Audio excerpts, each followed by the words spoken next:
Engkwento ni Maryam Maria mula sa pagbubuntis hanggang sa pagsilang ni Isa Jesus.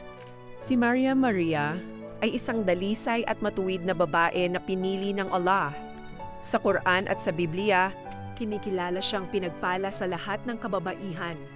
Isang araw, ipinadala ng Allah Subhanahu wa Ta'ala ang anghel na si Jibril Gabriel upang ihatid ang isang pambihirang balita.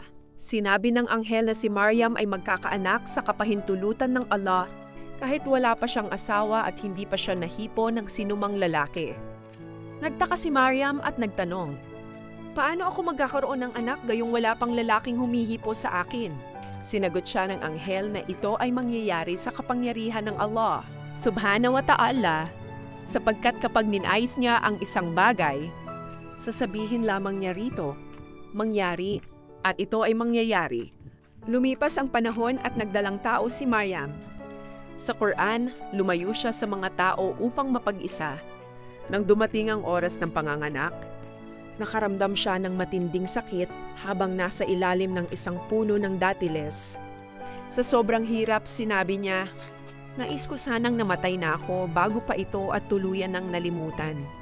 Ngunit pinakalma siya ng Allah Subhanahu wa Ta'ala, pinadaluyan siyang maliit na batis at sinabi sa kanya na yugyugin ang puno ng datiles upang mahulog ang sariwa at hinog na bunga. Kumain siya, uminom. Pinalakas ng Allah ang kanyang loob. Sa Biblia naman, sina Maria at Jose ay naglakbay patungong Bethlehem. Dahil puno ang mga matutuluyan, isinilang ni Jesus makaniya nawa ang kapayapaan sa isang sabsaban. Dumating ang mga pastol matapos silang balitaan ng mga anghel tungkol sa kapanganakan ng tagapagligtas. Sa Quran, matapos isilang si Isa Jesus, sumakaniya nawa ang kapayapaan. Bumalik si Maryam sa kanyang bayan habang karga ang sanggol. Nagulat ang mga tao at inakusahan siya. Hindi sumagot si Maryam, itinuro lamang niya ang sanggol. Sa kapahintulutan ng Allah Subhanahu wa Ta'ala, nagsalita si Isa habang siya ay sanggol. Katotohanan, ako ay alipin ng Allah. Binigyan niya ako ng kasulatan at ginawa niya akong propeta. Quran 19:30. Mga sanggunian. Partong Quran, Surah Al-Imran. Alas 3:42 hanggang 47.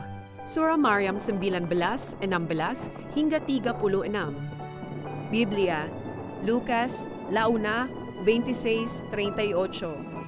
Lucas 2:120. Mateo 1:18-25.